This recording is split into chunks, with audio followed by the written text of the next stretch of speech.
Chief Minister of the Telangana State, Sri Revanth Reddy Garu.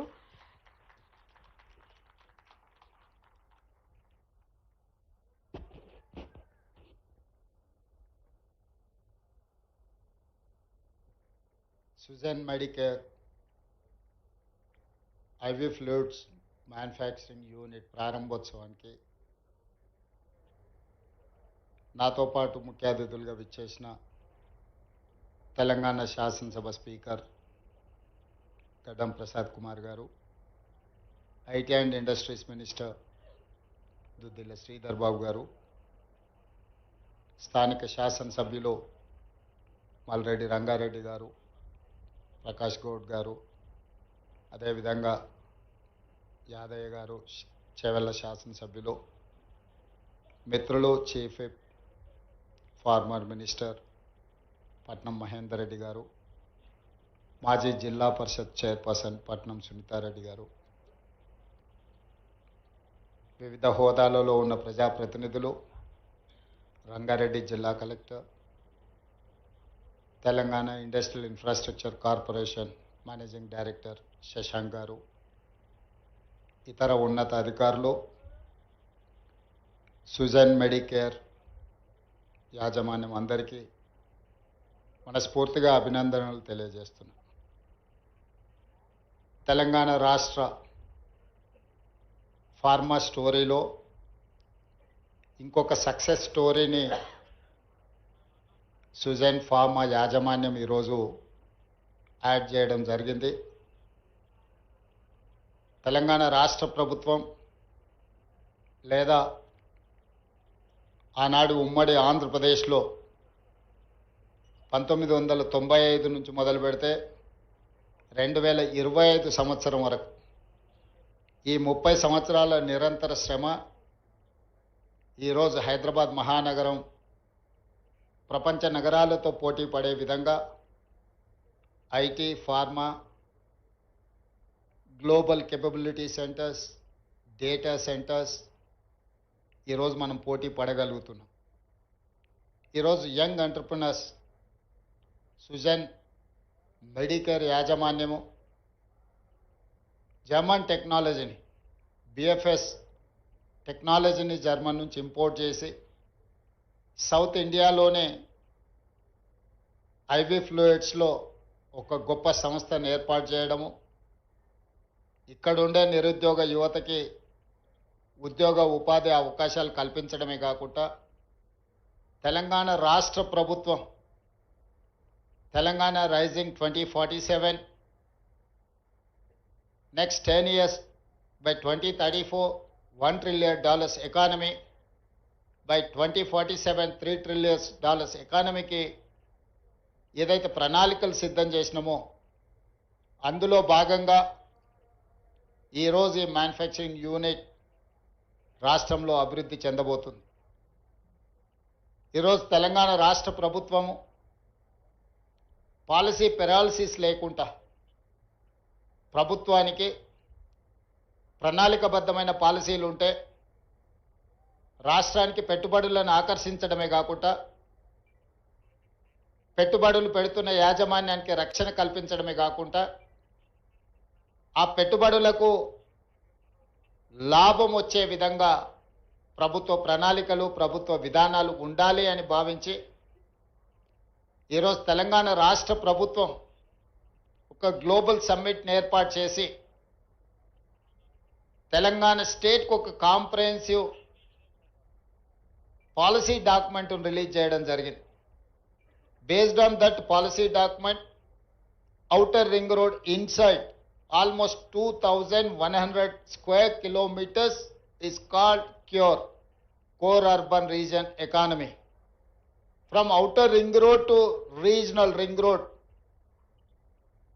around 10,000 square kilometers, it is called PURE, Peri-Urban Region Economy.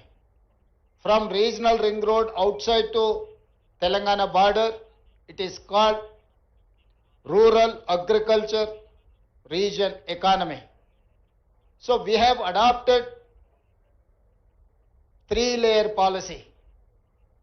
First layer is CURE, second layer is PURE, third layer is rare.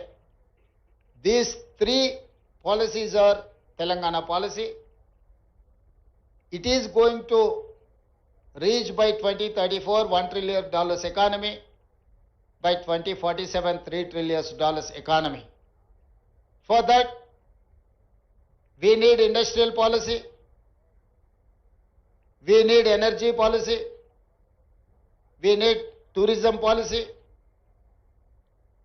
we need endowment, tourism and medical policy. Vishweshwar Reddy గారు లాంటి exposure ఉన్న parliament సభ్యులు ఈ ప్రాంతంలో ఉండడం,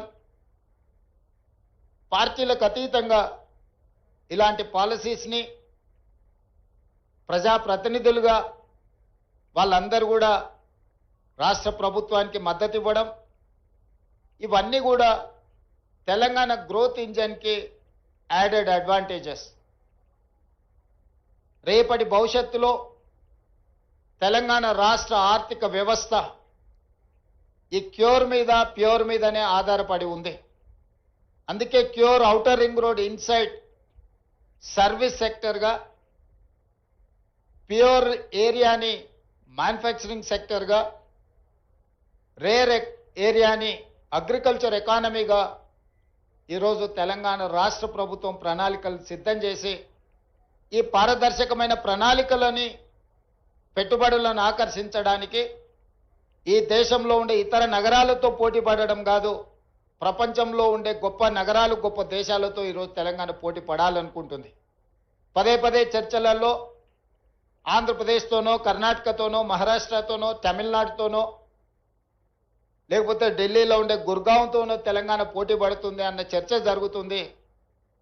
ఆ చర్చకు పులి స్టాప్ పెట్టి ఈరోజు జపాన్, జర్మన్, సౌత్ కొరియా లాంటి దేశాలతో, సింగపూర్, టోక్యో, న్యూయార్క్ లాంటి నగరాలతో పోటీ పడాలని ఈరోజు తెలంగాణ రాష్ట్ర ప్రభుత్వం ఆలోచన చేస్తుంది. ఈరోజు తెలంగాణలో ఐఎస్బి, నల్సార్ యూనివర్సిటీ, IIIT ఇలాంటి మంచి యూనివర్సిటీలు, నాలెడ్జ్ హబ్ ఈరోజు తెలంగాణలో ఉంది. ఈరోజు పరిశ్రమలకు అనుకూలమైన పరిస్థితులు, ప్రభుత్వ విధానాలు అందుబాటులో ఉన్నాయి. అందుకే ఈరోజు Telangana wanted to rise, Telangana wanted to compete with New York, South Korea or other countries. అందులో భాగంగా ఈరోజు ఇలాంటి యంగ్ ఎంటర్ప్రెనర్స్ ప్రారంభించే యూనిట్స్ని తెలంగాణ రాష్ట్ర ప్రభుత్వము సంపూర్ణంగా మద్దతు ఇచ్చి ప్రోత్సహించి ప్రభుత్వం నుంచి అవసరమైన అనుమతులను సరైన సమయంలోనే వాళ్ళకి ఇచ్చే విధంగా ఈరోజు ప్రభుత్వ విధానాలను తీసుకురావడం జరిగింది. అందుకే ఈరోజు ఇలాంటి యంగ్ ఎంటర్ప్రెనర్స్ ప్రారంభించే పరిశ్రమలను ప్రత్యక్షంగా ముఖ్యమంత్రిగా, పరిశ్రమల శాఖ మంత్రిగా నేను శ్రీధర్ బాబు గారు రావడం, పెట్టుబడిదారులకు ఒక నమ్మకం, విశ్వాసం కల్పించాలన్న ఆలోచనతోని, వాళ్ళని ప్రోత్సహించాలన్న ఆలోచనతోని ఒక సక్సెస్ స్టోరీని తెలంగాణలో రాయాలని ఈరోజు బల్క్ డ్రగ్స్లో దేశంలో ఉత్పత్తి చేసే దాంట్లో 40% బల్క్ డ్రగ్స్ ఓన్లీ హైదరాబాద్ నగరం నుంచే ఈరోజు మనం అందిస్తున్నాము అని అంటే ఇది ఒక గొప్ప విజయం. మన ప్రపంచాన్ని పట్టి ఒక చావు భయాన్ని ప్రపంచానికి కల్పించిన కోవిడ్ వ్యాక్సిన్లో అవుట్ ఆఫ్ 4 కోవిడ్ వ్యాక్సిన్స్ని 3 వ్యాక్సిన్లు మన ప్రాంతం నుంచి, జినోమ్ వ్యాలీ నుంచి, తెలంగాణ రాష్ట్రం నుంచి, హైదరాబాద్ నగరం నుంచి ప్రపంచానికి అందించడం అంటే ఈరోజు ప్రపంచమే మన వైపు తిరిగి చూసే విధంగా ఈరోజు ఫార్మా రంగంలో మనం రాణించడం జరిగింది. సిలికాన్ వ్యాలీలో ఐటీ, ప్రపంచ దిగ్గజాలైన ఐటీ కంపెనీలు ఈరోజు నడుస్తున్నాయంటే ఆ కంపెనీల సీఈఓలు మన ప్రాంతంలో చదువుకున్న వాళ్ళు. ఈరోజు వరల్డ్ బ్యాంక్ చైర్మన్, సిఎండిగా ఉండే Ajay Banga studied in Hyderabad public school. Satya Nadella Hyderabad student, Shantanu Narayen Hyderabad student, Premji Vasu Hyderabad student, Hyderabad public school students. ఈరోజు పెద్ద పెద్ద గ్లోబల్ కంపెనీలకు సీఈఓలుగా మన దగ్గర చదువుకున్న విద్యార్థులు ఈరోజు ప్రపంచంలోనే గొప్ప కంపెనీలకు ఈరోజు సీఈఓలుగా రాణించారు. ఇది ఒక గొప్ప సక్సెస్ స్టోరీ హైదరాబాద్ నగరానికి ఉన్నది, తెలంగాణ రాష్ట్రానికి. అందుకే ఆ సక్సెస్ స్టోరీని ముందుకు తీసుకెళ్ళాలి. ప్రపంచంతో పోటీ పడే విధంగా మన రాష్ట్రాన్ని తీర్చిదిద్దాలి. తెలంగాణలో ఉండే నిరుద్యోగ యువకులకు లక్షలాది ఉద్యోగాలను ఈరోజు ప్రైవేట్ పరిశ్రమలలో కల్పించాలి. ప్రభుత్వ ఉద్యోగాలే కాదు, మిత్రులు శ్రీధర్ బాబు గారు చెప్పినట్టు తెలంగాణ రాష్ట్ర ప్రభుత్వము ఇప్పటి వరకు 75,000 ప్రభుత్వ ఉద్యోగాలు ఇచ్చింది. భవిష్యత్తులో ఇంకా వేలాది ఉద్యోగాలు ఇచ్చినా 30 లక్షల నిరుద్యోగ యువకులు తెలంగాణ రాష్ట్రంలో ఉన్నారు. మరి వాళ్ళందరికీ ఉద్యోగ ఉపాధి అవకాశాలు కల్పించాలంటే ప్రైవేట్ రంగంలో పెట్టుబడులను ఆకర్షించాలి. ప్రైవేట్ రంగంలోనే ఇవాళ ఐఏఎస్ ఆఫీసర్కి వచ్చే జీతం 2.5-3 లక్షల రూపాయలు. కానీ అదే ఒక ప్రైవేట్ కార్పొరేట్ కంపెనీలో ఈరోజు మనం పత్రికలలో చూస్తున్నాం, సంవత్సరానికి వాళ్ళ ప్యాకేజీలు 5 కోట్లు 10 కోట్ల రూపాయల ప్యాకేజీలు వస్తున్నాయి. రీసెంట్గా IIIT స్టూడెంట్కి 1.5 crore ఆయన ప్యాకేజ్ వచ్చిందంటే నెలకు వాళ్ళ జీతభత్యాలు ఎంత వస్తున్నాయో చూడండి. సో అందుకే తెలంగాణ నిరుద్యోగ యువకులకు ప్రభుత్వ ఉద్యోగాలతో పాటు ప్రైవేటు రంగంలో అంది వచ్చే అవకాశాలను ఈరోజు అందిపుచ్చుకోవాలి. 100 సంవత్సరాల పైగా చరిత్ర కలిగిన ఉస్మానియా యూనివర్సిటీని ఈరోజు పునరుద్ధరించడం ద్వారా పెద్ద యూనివర్సిటీలతో మనం పోటీ పడే విధంగా మన ఎడ్యుకేషన్ ఇన్స్టిట్యూషన్స్ని ఈరోజు అభివృద్ధి చేయాలనుకుంటున్నాం. అందుకే ఈరోజు తెలంగాణ ఎడ్యుకేషన్ పాలసీని అడాప్ట్ చేసుకోవాలని ఈరోజు మనం ఒక కమిటీని అపాయింట్ చేసినాం. తెలంగాణ ఎడ్యుకేషన్ పాలసీని కూడా తొందరలోనే తీసుకురాబోతున్నాం. యంగ్ ఇండియా స్కిల్స్ యూనివర్సిటీతో పాటు young India sports university, young India integrated schools, ఇవన్నీ కూడా తెలంగాణ రాష్ట్రాన్ని అభివృద్ధి చేయడానికి భవిష్యత్ ప్రణాళికల కోసం ఈరోజు తెలంగాణ రాష్ట్ర ప్రభుత్వం ముందుకు వస్తున్నది. అదేవిధంగా నిన్నమన్న సొంత రాష్ట్రంలో కానీ పక్క రాష్ట్రంలో కానీ నీటి వివాదాలకు సంబంధించి పదే చర్చలు జరుగుతున్నాయి. నేను ఈ వేదిక మీద నుంచి ఈ రాష్ట్రంలో ఉండి పక్క రాష్ట్రంలో రాజకీయ పార్టీలలో ఉన్న ప్రజాప్రతినిధులకు ఒక సూచన చేయదలుచుకున్నా, ఒక విజ్ఞప్తి చేయదలుచుకున్నా. మీకు పంచాయతీలు కావాలన్నా నీళ్లు కావాలన్నా అని ఎవరైనా నన్ను అడిగితే తెలంగాణ రాష్ట్రానికి నీళ్లు కావాలని నేను కోరుకుంటా. మీకు వివాదాలు కావాలన్నా, మీకు పరిష్కారం కావాలన్నా అంటే నేను పరిష్కారం కోరుకుంటా. నీళ్ల వివాదం ముసుగులో రాజకీయ ప్రయోజనం పొందాలి అని మా ప్రభుత్వం మా పార్టీ భావించడం లేదు. 2 రాష్ట్రాల మధ్యలో ఉండే సమస్యల్ని శాశ్వతంగా పరిష్కరించాలి అని తెలంగాణ ప్రత్యేక రాష్ట్రాన్ని శ్రీమతి సోనియా గాంధీ గారు కాంగ్రెస్ పార్టీ ఇచ్చింది. కాబట్టి నీళ్ల విషయంలో వివాదాలు, నీళ్ల విషయంలో రాజకీయ లబ్ధి కోసం ఆలోచన చేయొద్దు. రాజకీయాలకు అతీతంగా మనం ఈరోజు ఆలోచన చేసుకొని పరిష్కరించుకోవాలి. ఈ పరిష్కారాలకు చర్చలు ఒక్కటే పరిష్కారము. న్యాయస్థానాల దగ్గరనో ఇతరుల దగ్గర పోయి పంచాయతీ తెంచుకునే కంటే మనమే కూర్చొని మన సమస్యల్ని సామరస్యపూర్వకంగా పరిష్కరించుకోవాలనేదే మా విధానము.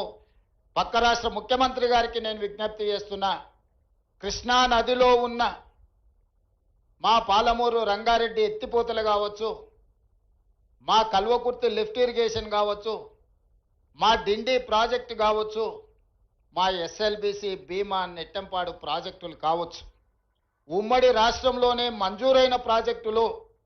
వీటి అనుమతులకు మీరు అడ్డంకి పెట్టకండి. వీటి అనుమతులకు మాకు సహకరించండి. ఉమ్మడి రాష్ట్రంలో ఉన్నప్పుడే మంజూరైన ఈ ప్రాజెక్టులకు ఆంధ్రప్రదేశ్ రాష్ట్రం నుంచి అభ్యంతరాలు రావడం వల్ల ఎన్విరాన్మెంట్ క్లియరెన్సులు కానీ సిడబ్ల్యూసి క్లియరెన్సులు తెచ్చుకోవడంతో మాకు సమస్యగా మారింది.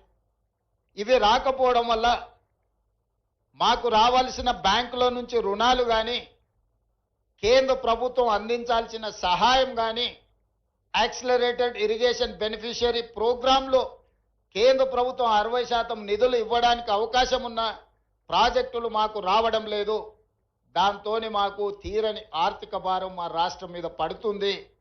ఇవన్నీ కూడా మీరు సహకరించండి. మీకేమైనా సమస్యలు ఉంటే కూడా మేము సానుకూలంగా ఆలోచన చేస్తాం.